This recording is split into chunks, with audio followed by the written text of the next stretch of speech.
Good morning, my Empowered Empath Warriors. Welcome to the Self Empowered Empath Podcast. Okay, so I just wanted to briefly interject here and just say that this podcast is actually, it used to be in the Superconscious Success podcast, and I decided to create this as its own individual podcast to be able to help go with the brand of the Self Empowered Empath. And so that you'll know that the content that you receive in this particular podcast is going to be related to empaths. It's going to be related to narcissistic abuse and energy vampires and codependency and powering up as that empath you were designed to be. So if you find reference within the podcast, or if you're wondering why it's sort of like, says something about Superconscious Success, that is the reason why. If you haven't yet checked out Superconscious Success podcast, though, definitely go ahead and do that. That's got some great spirituality podcast episodes you may be interested in. This particular podcast, this is a podcast of mine and Terra Bundance's, and we are here to help you to power up as that empath you are designed to be. With both of us having struggled with codependency and other, issues being around narcissists throughout our lifetime, then it has really opened our eyes, and it's really something we are very passionate about. So I just wanted to interject here before we get into this episode, and I look forward to seeing you in future episodes. After a number of these are done, and I've actually converted them all across to the Self Empowered Empath, then we will start our official Self Empowered Empath podcast, where we will interview guests, but also we will do individual episodes, as I've just done one of my own on codependency. And this podcast is going to have either individual episodes with myself and Terra, or there's going to be joint episodes. There's lots of incredible content on its way for you. Okay, thanks so much for joining us today, and I will catch you later. Bye. Hey there, Superconscious Success fam. Welcome back to another incredible episode between myself and Lisa for the Self Empowered Empath Segment. Today, we're actually going to be talking about something that I think is really important for us to discuss off the bat, and that's to do with relationships, and that's to do with how can we tell if we're in a healthy relationship, or if there's kind of some red flags that we need to watch out for that might be leading us down that toxic relationship pathway. Because our podcast, our mission is to help you as an empath to be able to power up, to be able to move away from codependency, move away from narcissistic abuse, move away from those energy vampires that are sucking the life out of you. And so we thought, what better way than to start it off by going through some red flags you may be missing, because let's face it, when we're in a relationship for a while, you kind of miss some of these red flags, or you tend to push it under the rug because you don't want to accept it, and through fear. And before we get started on that, Lisa, what do you think? Why do you think it's so important that we start to move past that fear? Because I think we kind of go, well, if I don't turn my blinders to it, then I may have to face the truth, and I may actually have to take some action. Mm-hmm. Yeah, and I know for me in my life as an empath, it wasn't until I really jumped into this work and started studying these things, like what does a healthy relationship look like, that I don't think I actually knew. Yeah. I wasn't sure part of my fear was I wasn't sure I could trust. How do I identify a healthy relationship? I mean, we're so used to the toxic ones, the bad ones. We think that's normal. We think it's okay. We looked at what our parents' relationships were like, and the other people around us, and there's just not a lot of great modeling for healthy relationships. So I think it's sort of like a unicorn. I don't know, like would we recognize one if we saw one, because it's like this mythical. Yeah, and we're not quite sure it really exists. And I think the thing is too that there are kind of layers to this. So we're not saying, we're going to actually give you 16 signs of a healthy relationship and 16 red flags that you may come across. And this can be anything from a romantic relationship to a relationship with your children, to a relationship with your friends, to narcissistic relationships. Could be any relationships. They're red flags that you need to kind of think about and take notice of. And we're not saying that you have to have all 16 of these to have a healthy relationship, because let's face it, everybody's different and we do have flaws, and we are going to trip up sometimes, and we may not be as compassionate towards our partner as we'd like to be, or we may not be as understanding sometimes. So don't be too hard on yourself, but kind of weigh it up and go, okay, well, where am I sitting in regards to my relationship with this significant other in my life? Am I sitting more on the healthy side or more on the toxic side? And if you're more on the toxic side, what are you going to do about it? Are you going to start to set boundaries? Are you going to start to talk to them about it? Are you going to, or is it too far gone that you need to make some serious change? And so with this particular episode, that's what Lisa and I want you to start to assess and to figure out whereabouts you sit on that spectrum. Because I think when I first started realizing about relationships and toxic versus healthy was when I started to really internally assess it, and to internally go, okay, well, what makes me feel good, and what makes me, what is important to me? What are our values? And when you're in some codependent and narcissistic relationships, some of that can be squashed, and you forget about your own identity. And so as we go through this list, I want you to really look at it and go, okay, yes, we've got that going on, or no, we've unfortunately got something on the toxic side. So let's get started. We're going to start off with the positive, where we're going to be talking about the healthy side of relationships. So Lisa, one of the first essential components that we talk about when it comes to relationships is that of trust. Now, I think myself, very, very important. But I think it's not just about trusting your partner, it's about trusting yourself. What do you think? I do. And I think as, especially as empaths who may have been gaslit a lot in our lives, what happens is when we're constantly gaslit by somebody, by a narcissist, we lose our ability to trust ourselves to know what's really going on, and we become very disconnected from our own intuition, our own experience of we have this oh, this doesn't feel right. And then the gaslight happens and we're like, oh, and over time we unplug from our trust in ourselves to know what's really happening. So I do absolutely think that we have to start with trusting ourselves, and that can be, so we have to do sometimes for some repair work on ourselves from our past relationships or from our childhoods, where we can come back. And that's like what you said about it, identity and values. We can sort of fall back into, if it doesn't feel right, I'm going to trust that it isn't right.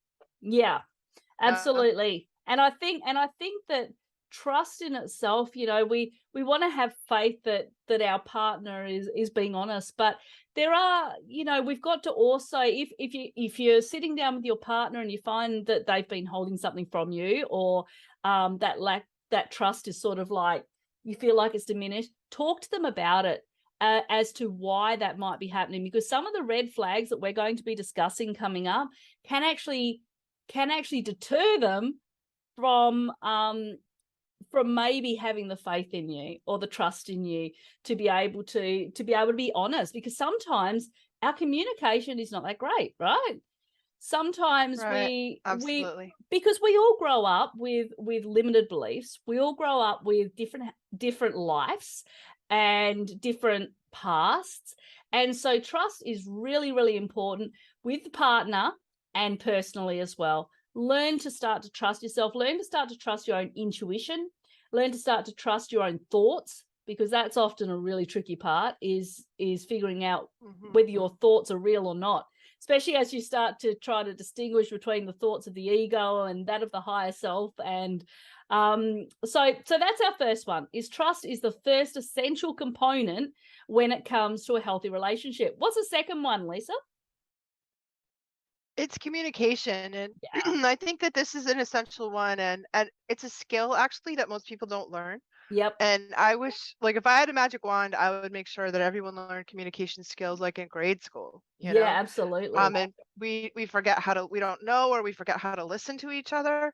and spending some time, really sitting down and exchanging where you're not arguing, you're not trying to talk over each Mm, other. I do this exercise where I have people set a timer, mm-hmm. and one person talks and the other person, the person who's listening, all they're allowed to say is tell me more Yeah. till the Mm-hmm. timer goes off, and then we exchange, or to learn some kind of communication protocol. Like, I'm a big fan of the nonviolent communication protocol, Yep. which Mm-hmm. teaches like a process really for communicating, and both people are on the same page with the rules about how we communicate. Because if you have your rules and I have my rules, we're going to be at cross purposes a lot. So I think Yeah. You got to we set need some boundaries. kind of framework, right? You do. So when you are going into a conversation, and you've got to go in and you've got to be open to whatever you're discussing, because it's important that we are allowed to go into a conversation whole as ourselves and be able to talk about whatever you need to be able to talk about. In a healthy relationship, you can do that. And you don't have Yeah. fear that you're going to be judged. You don't have fear that there's going to be an outburst. You don't have fear that you're going to be rejected from it. And I think this is Or what scares punished people. Yeah. later from what you said, like it's going to come back to haunt you Yeah. later. Absolutely. There's going to be consequences for what you just said to me. Well, that's Hmm. not a healthy relationship. A healthy relationship is give and take. Yes, you may not agree with what your partner's saying, but that's okay, because we're all different people and we all have the right to express ourselves the way we need to express ourselves. So that's healthy communication. And that's a second thing that you need to have in order to have that healthy relationship. And the third thing, which is very well known to us empaths, is that of empathy, but not just empathy, compassion as well. And so when we're in a relationship and we can see a situation, and like I said, it doesn't just have to be romantic, it can be any relationship. We can see somebody in a particular situation and we can put ourselves in their shoes without taking on the energy associated with it. So we can understand how they're feeling, we can understand why they might be feeling like that. But when we learn throughout our program and our podcast, everything else we're doing, you'll learn to start to be able to ground yourself and to set your boundaries and to do all of that so that you can show empathy to somebody else without it affecting your energy levels as well. I So what do think you we think, Lisa? get Yeah, I think we get confused about that as Mm, empaths and sensitive absolutely. people, that we feel somehow empathy is to like totally give up ourselves and like Hmm. merge with the other person, Yeah, that's And where we go and what wrong. I've yeah, that totally is where we go wrong. Um and I found, and it's hard to learn this stuff, but I found over for me, like, I'm actually can be way more feel way more compassionate if I stay inside myself and I don't do the merge. Yeah. We confuse this like codependency or this energetic merging that we do with empathy. And when we do that, well, it's like we leave ourselves and we go into the other person almost. And then we Hmm. can feel what they're feeling, but if there's nobody actually home inside you, Yeah. then you can't do the compassion part. And I love how you define compassion as empathy in action, Yep. or kindness. I always say kindness is compassion in action. We can't, if we're not in ourselves, if we're not having that boundary and putting ourselves first, we can't really do it. That's Yeah, what I exactly. think. Exactly. And it's important that we have that structure within ourselves, that trust within ourselves, that love within ourselves, and that groundedness to be able to look at somebody else that's maybe going through something. And whereas before Mhm. we'd take it upon ourselves and we'd start feeling sad or angry or whatever emotion they were feeling, we'd take their emotions on. Now we can sit back, look at it and go, you know, that must really be hurting right now. And we can actually listen without taking that upon ourselves. So it's important Yeah. we show empathy, it's important we show compassion, but it's also important that in any relationship that you keep your own individuality, you keep your own identity, because especially if you go into those toxic ones, well, you lose that identity, don't you? Yeah. And all of a sudden you've merged into the identity of the other person, and that's not a Right. safe place to be. You don't feel It's safe. not. You don't feel safe. You don't feel like you're your own person. And it takes a lot of work to get yourself back out of there. So that's the next one, is empathy and compassion. In a healthy relationship, we have that, but we also have our own identity. Okay, Lisa, you take the next one. What's our next one? Our next one is patience. And I feel like this is like a really important one. It has to kind of do with our individuality, like, so being individuated. Like if you're fully in your own self, you can have patience for your partner, for the people that you're relating to, that maybe they have their own timing of the way they do things. Maybe they Yeah. have their own way that they do things. And patience is like giving somebody else the space, the time that they need to do things their own way, and not sort of demand that people have the same pace, or the, like, but I need you right now, and well, I don't care if you have to go to work. I need you right now. Like patience is to me like just giving a person space and Yeah. time to Yeah. do what they need to do, and to do themselves, It, however that is. exactly. And I think that patience is really, if you're in a healthy relationship, patience is about, okay, well, this is how I would do it, but do you know what? It's okay, because you've got your own, as Lee said, you've got your own timing. You've got your Right. own way of doing things. It's about us not getting worked up if it's not going according to plan, because we need to remember that we have our own journeys that we're following. And so we have to be patient with that. And not only do we have to be patient with our partner or the relationship we're talking about, we also have to be patient with ourselves. And we have to be patient with the universe, and we have to be patient with everything that's around, because it actually allows you to bring a sense of calm into your life. Because no longer are you stressed out and are you peed off or anything else because someone else isn't going according to plan. You're now like, oh, it's okay. It's okay. We'll be fine. It's not going to ruin anything. You do it at your own time. And so when you're in a healthy relationship, patience is key. So We can kind of go with the flow. We have to go with the yeah, flow, and maybe trust in divine timing, trust, absolutely. like, make that connection with the higher self and trust that things are unfolding As they're perfectly supposed according to. to, yeah, exactly.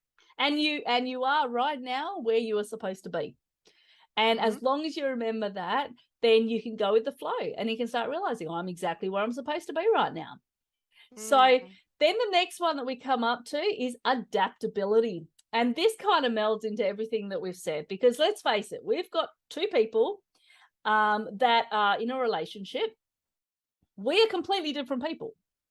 And it's very unlikely that you've got even partners, husband and wife, that are exactly the same. They have the same belief systems. They have the same. Very unlikely that's going to happen, because It you wouldn't come be from very different backgrounds. interesting. No, Yeah, it wouldn't be very interesting if it'd be like you you're might as well dating just stay yourself, right? stay home and date yourself. That's what I.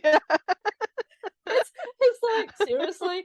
No, but the whole purpose of relationships is to be able to grow and to be able to adapt to a different environment. So we adapt to what their desires and their wants and stuff are as well, and we can merge together to be able to, just accept other people for who they are, and adapt to the situations changing. Go with the flow, but expect that there's going to be changes happening, because in any relationship there's always going to be ups and downs and ebbs and flows, and you need to learn to be able to adapt to that. So very important, adaptability in a healthy relationship. Now, what's our next one? We have reciprocity. Okay. Which, yeah, that's kind of, it's so easy for us to fall as empaths, especially. I mean, it's really a problem for empaths to fall into this unbalanced pattern of giving, where we overgive, where we're just chronic overgivers. That's sort of our natural state. So reciprocity is really about making sure there's some kind of more or Balance. balance, and even exchange between energy. And you're going to know that you're not doing that if you're feeling really drained, exhausted by a relationship, if you're feeling resentful.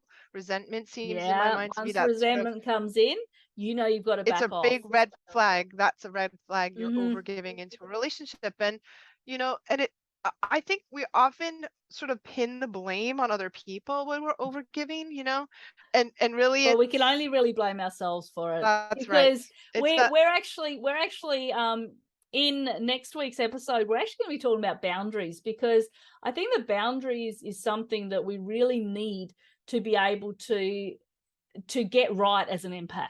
And it's something that we really suck at. And we've always said that. So in the next solo episode that we do, we're actually going to be going through boundaries. We've got some great guests coming up too that are going to be talking about boundaries, and also, you know, lots of other really cool topics. But it's true. We do need to realize that if we are giving too much, then that's on us. Because we have the ability to say, no, I need to put myself first. This is important to me. And no matter whether if you're in a toxic relationship, what they'll end up doing is they'll turn around and go, you're selfish. That's what they'll do. They'll go, you're selfish. You're putting yourself first. Right. Okay. And in that situation, I mean, that's a red flag. In that situation, you go, whatever.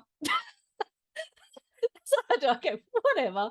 I know people, they don't like it. I mean, it's in a lot of people's best interest if we overgive. Yeah. Do you know what I mean? And so when we do start setting those boundaries, sometimes we get a little resistance, a little static from people, especially if we haven't done it. You know, if we haven't been doing that, you know, they don't always like it, but they will get used to it. I'm looking forward to talking about that in our next episode. Yeah, absolutely. It's going to be so cool. So the next one that we're going to go into is appreciation. Now, appreciation, that's pretty straightforward. We need to appreciate each other for not only our good points, but also our flaws, because it's our flaws that are helping this other person to grow and to expand, and it's helping us to grow and expand too. So it's important that we appreciate, in a healthy relationship, we'll appreciate the good and the bad in the other person. I think it's also important to communicate our appreciation, because we, especially in long-term partnerships or relationships, we tend to take for granted. We don't say it. You know what I mean? We don't. And I think sharing some appreciations every day is a really beautiful way to kind of keep the flame alive in a relationship, or to create more intimacy and connection. Yeah. Everybody wants to be appreciated. Everybody wants to have their kindness or their attention noticed, you know what I mean, and valued and honored. And when we just say it, oh, hey, thank you so much, all it takes is thank you so much, I really noticed you did this or that, I'm super grateful, thank you, I really appreciate it. It's just like fuel that feeds positive energy into a relationship.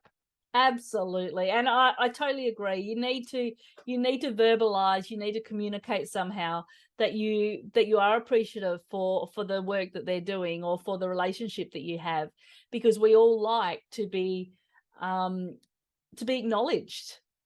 And so I think that's really important. In a healthy relationship, we show that appreciation towards each other.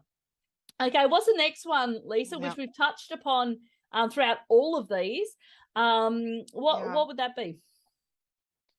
It's really about independence and individualization. So we need to be like a full person, and not be merged, not be codependent, you know, with our people, which is so much of the time our tendencies as empaths. But you know, you can't really have a healthy relationship if you don't have a healthy relationship with yourself, if you're not kind of centering everything around you first, and then that flows out from there. I think that's where it all starts. You have to feel yourself, you have to acknowledge your own needs and desires and your own feelings and your own thoughts.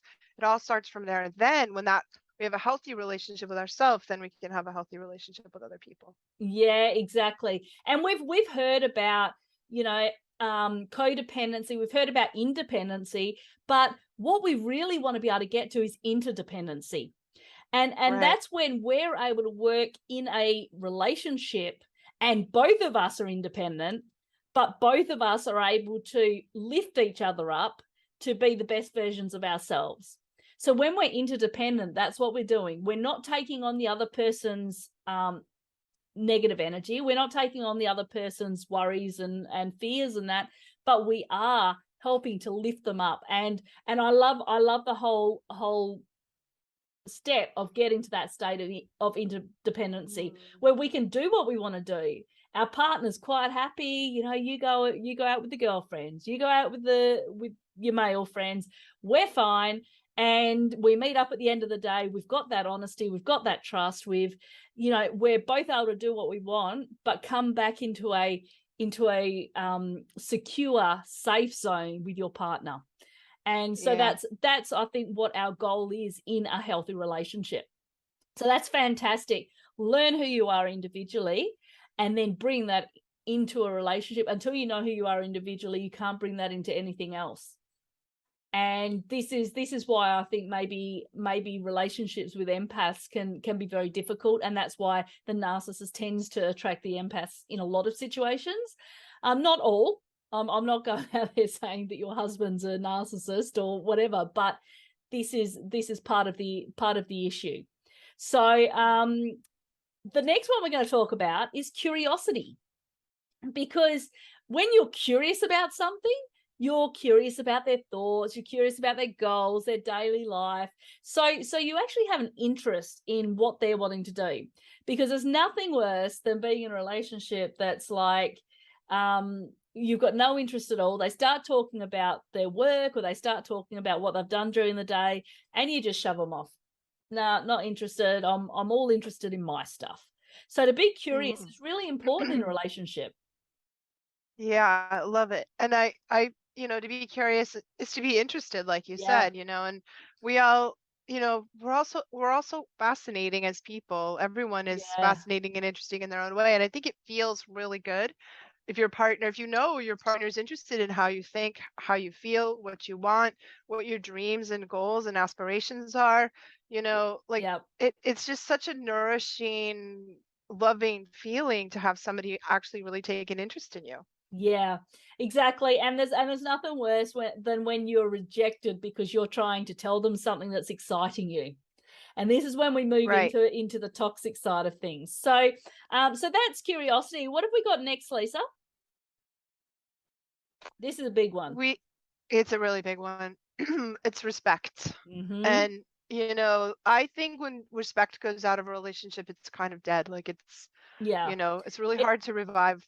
It's really hard to revive once that's gone. mm-hmm. And And when we're talking about respect is, respect, we're talking about any sort of, well, we're going to go into the red flags, because a lot of the red flags that we're bringing to the table is all lack of respect.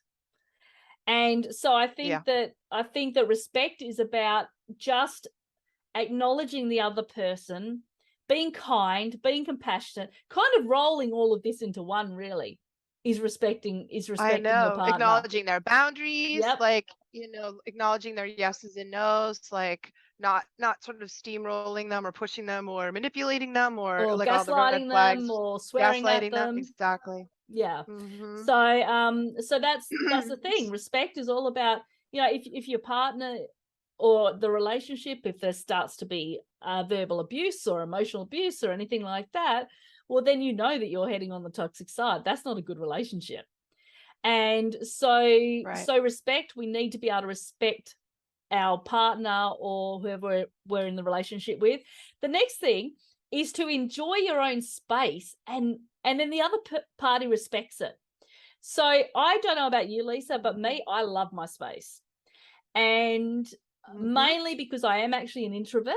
So when I actually have the ability to sit down by myself or go for a walk by myself, then it's fantastic. My husband, he respects it 100%. But at the same time, we actually love spending time together as well. So we still do our walks every night. And that's kind of like our relationship time, which is really strange, because like the amount of people that say that they're in a relationship where they come home from work at the end of the day and they barely speak to each other, that is like a warning sign to me. That's like a red flag.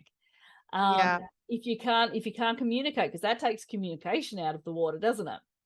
So Like negotiation, I think space is one of those things that has to be negotiated yeah. because people have different needs, Yes. different level needs for space or for closeness. And Mhm. I think and chances that you have exactly the same as your partner are pretty low. Yeah. So we have to negotiate. We have to use our communication skills and work it through so that both people are supported. Absolutely. And the next one, we love, and I think it's really important to keep in the relationship. And what is that, Lisa? That's fun and lightheartedness. And Mm, Jen, my mom was a couples therapist for 35 years, yeah. and her advice for couples was always find something fun to do together. Find two fun things to do together, one inside the house and one outside the house. Yeah. And she said successful couples, like, they play cards, they play cribbage, they read to each other, they do something fun in the house, and then they have some fun thing that they do Yeah. outside. And I think, like, we're all so busy, we work so Yeah. hard, we're so serious, and I think, like, having that fun thing, like, that's what we do when we're dating, right? And that sort Yeah. of first stages of relationship where we're doing fun things, and that falls out very quickly when we have, like, life gets heavy. Yeah, when things get heavy, you have kids and all sorts of things, and all of a sudden that fun and that lightheartedness goes out the window. So we need to keep that in our healthy relationship. Mm. The next thing is teamwork. And we come into this relationship as two people, but in the relationship, we have to work as a team because, Yeah. in order to keep any relationship going, it has to be two-sided. No relationship's going to work with one side. Yeah, and that sort of goes back to reciprocity and not making sure you're not Yep. overgiving. We also need this communication and negotiating skills sometimes to, Yeah. like, okay, I'll cook dinner, you do the dishes, or I'll Yep. do this, you do that. So one person doesn't get landed with a heavy burden of a lot of work or most of the Yeah. work. And I think that easily leads to resentment. It's sort of a red flag if you're, the one that's doing all, you know, carrying Yeah. a heavy load and doing it all, right? Absolutely, absolutely. And so as we go through this too, and we were talking about communication, I think you've got the message that we're real big on communication. But one other thing is communication's great, but we also have to deal with conflict resolution because we're Mm. not always going to agree with each other on a particular topic. And so when we sit down and we communicate and we've set our communication style, we need to be able to talk openly and honestly and then come up with a resolution to that particular problem. And this comes back to how good are your communication skills to be able to do this? Are you open to going into this discussion and doing what you need to do to come out and negotiate and come out with a solution that works for both of you? I always think it's a good thing to do, to when everyone's calm and happy, to come up with an agreement about how you're going to negotiate Yeah, conflict, because we tend to fall back into our what we learned, what was modeled from our parents, yeah. and it's almost never good. No. What we learned from our parents, bless them, but still, They've um, only done what they know. That's the thing. that's right. Yeah. And so if you can, I love these sort of structured things like the nonviolent communication Mhm. protocols. There are protocols. If you don't know how to do it, you can learn. There are protocols that Yeah. teach us how to come to a conclusion. And I also think this is especially in a romantic relationship where sometimes couples therapy can be useful, to learn a common language, or talk about our communication styles, talk Yeah. about our languages of love and things like that, so we can um, we can we can bring that all out to and be on the same page with each other, which brings us to the next thing, right? Yeah, And absolutely. what is that? That would be transparency. And this is transparency is when your partner can look at you and they know what they're going to get. Okay, they know 100% that you are being the person that they believe you to be. I mean, we're transparent. I mean, What you see is what you get. what you see is what Right? you get. I'm not hiding nothing. I am who I am. You either like me or you don't. That's it.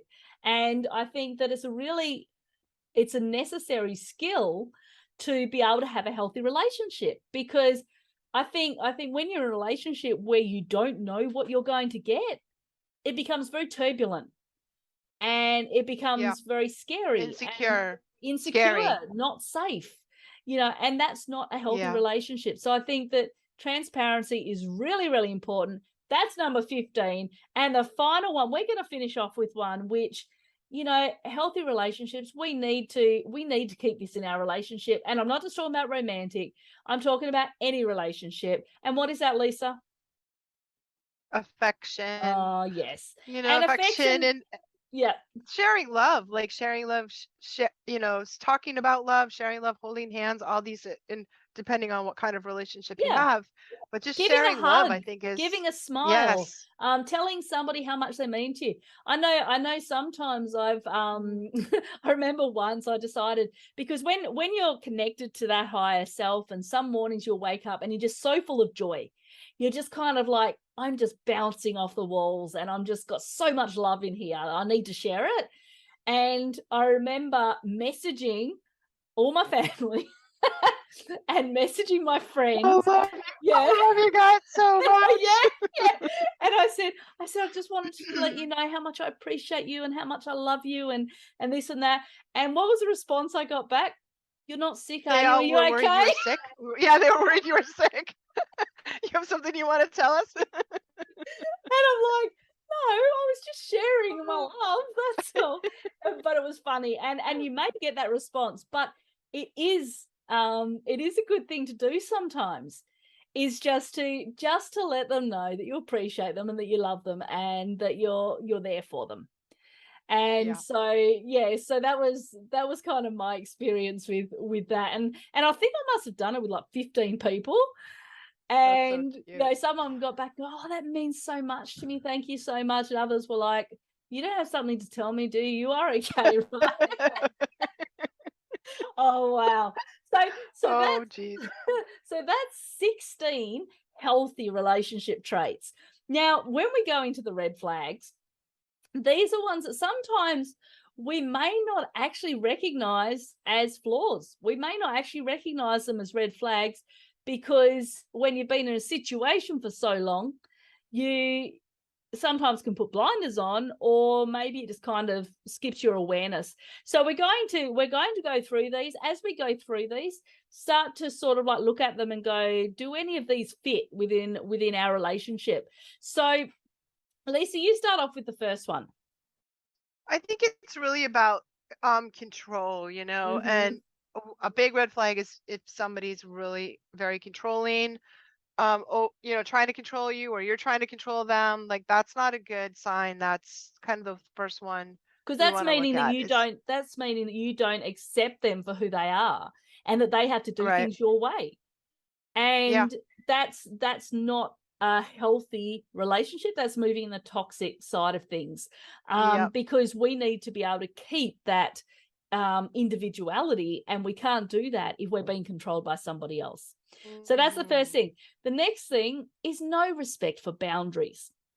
Okay, now this is really important, because if you're in a healthy relationship, as we mentioned in the previous one, they will respect your boundaries.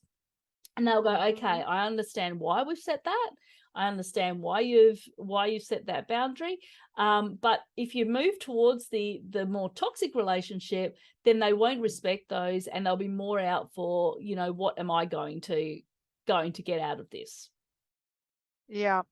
And maybe we start tuning into that by the next thing on the list that we have here, which is we maybe want to avoid them, Yeah. like if you have, like, feelings of dread, or Yeah. feelings of like inner cringe, Yeah.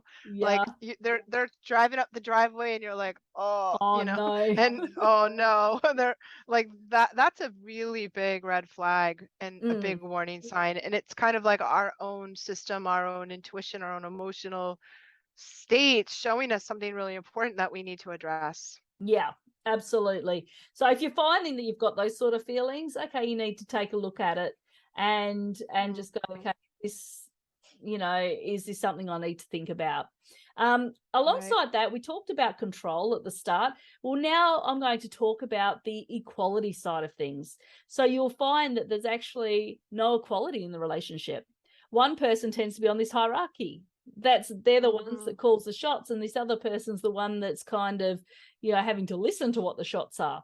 There's no equality. Right. It's not equal between you, and that's kind of a danger sign. Yeah, it's a really big danger sign. Yeah, I Absolutely. think, and sometimes these things are subtle, sometimes these Yeah. things are really not, but when we add up all these red flags, it's going to feel pretty icky to be in in a Yeah, relationship that has a lot of these things. And I think absolutely. judgment is also a big factor here, Mm-hmm. like where people are disdainful. One of my friends who's a spiritual teacher said disdain is something that kills a relationship really quickly. Yeah. So if we're judgmental, disdainful, if we're putting people down, and really like ho holding ourselves above, like you just Mm-hmm. said, like, about equality, like if you're holding yourself above or somebody else is holding themselves above you, there's going to be that downward judgment, like I'm better than you are. Yeah. Um, it's impossible to flourish in a relationship where or to reveal who you really are if you know you're going to be judged Yeah, constantly, absolutely. harshly. I totally agree. And so, and it's not a pleasant feeling to feel like the person that you're supposed to be connected to is judging you for what you're doing. So, Right. and then on the same token, when they say negative or hurtful things to you, or they say negative or hurtful things about you to other people, Mm, now yeah, that's a red flag, it's because terrible. yeah, because I mean that leads into the verbal abuse, that leads into the emotional abuse. That's when, if you've got it in the situation of narcissists, that's when they tend to project, or they tend to tell other people, how terrible you are. And that's not a good place to be in. So Right. absolutely, if you're in a place where they're saying negative or hurtful things, just take a bit of a think about it. Okay, what's the next thing?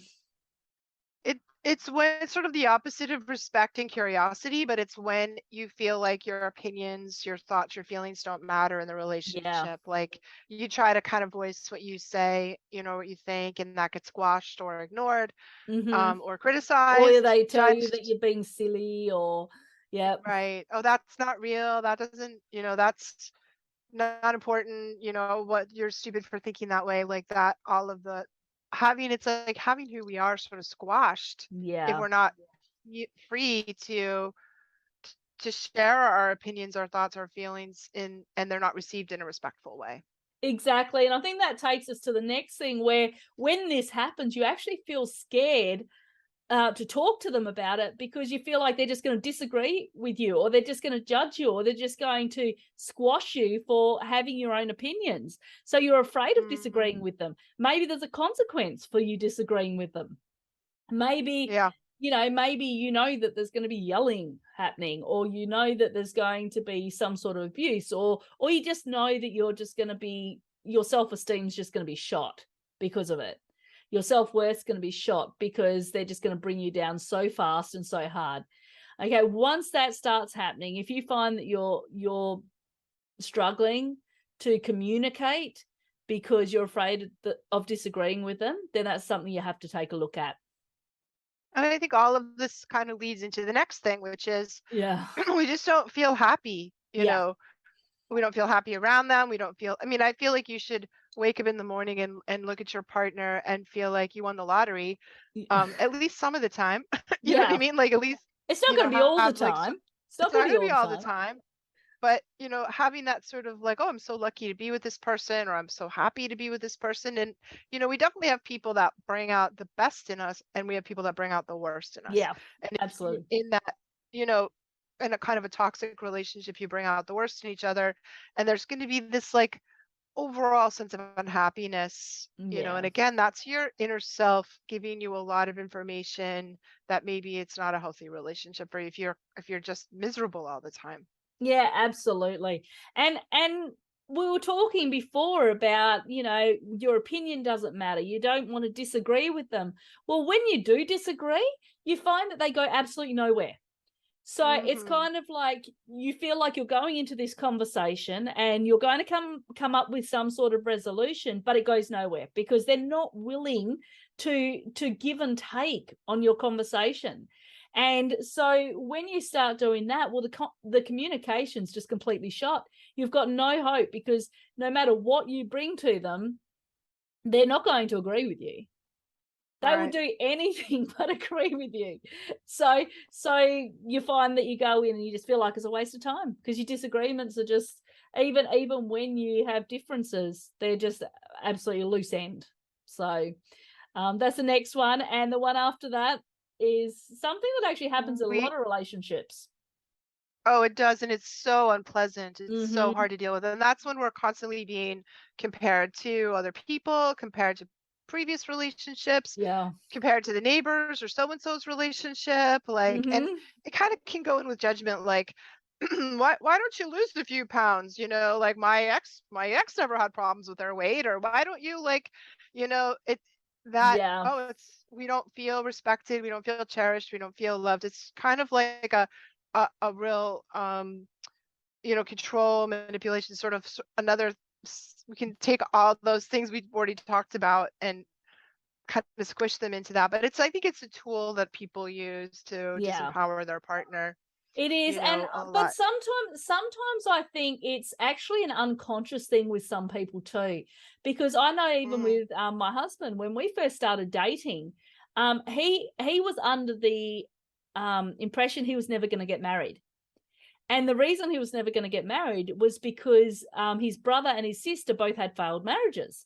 So mm, subconsciously, he had this idea in his mind that marriages couldn't be successful, and so he'd right. already convinced himself.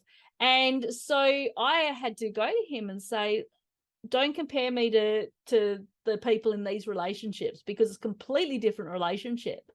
And that's the thing. I think that we need to, so subconsciously, we don't even realize we're doing it. But if you're in a Yeah. toxic relationship, you'll know the difference, because if you're in a toxic relationship, you know they're doing it to demean you. You know they're Yes. doing it because they're wanting to make you feel as low as they possibly can. But if it's merely because maybe they've been through something which has caused some trauma or has caused some, some belief systems that just needs working on, then that's something you can help them with, as I did. I talked to them about it. We ended up getting married, obviously. But but when you're being compared because they're trying to make you feel like you're not as good as somebody else, then that can be a real red flag. Hmm. So, um, Absolutely. now the next three, actually, I'm going to piece into one, because I think that they kind of do go into one in a roundabout way. And what I'm And going these to are say, the real red flags, the real dangers. these are the non-negotiable red flags Yeah. that let's get out of there right now. Okay, there is no stopping. There is no There's no redeeming no. maybe the person or helping them. We just need to Yeah. get out to save our own selves. Absolutely. And so what this comes down to is, signs of narcissistic personality disorder, um, and other types of personality disorders can sometimes be very difficult to deal with if it is causing you to be, if it is causing you to completely lose yourself.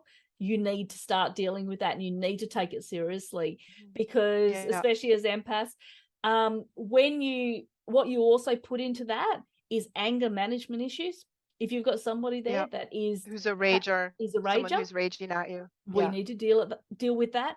And also those that any form of physical, mental, or emotional abuse, anything that is going to make you feel low and unworthy, that's something that they're real red flags that need to kind of be looked into seriously. So Yeah. I'll piece those It's three together really because they not often okay get to lost. allow ourselves to be abused. I mean, No. it's not okay. And, that, like out of that self-respect and health, to create love and health in our own selves, we just need to Yeah. not allow that to happen. And it's not easy, because sometimes it might be with someone that you really love and you really care about, and Or um somebody you have children with, or, yeah. and it's not easy to abandon those relationships, but getting help, getting help for yourself, getting couples therapy, doing something Yeah. support, sometimes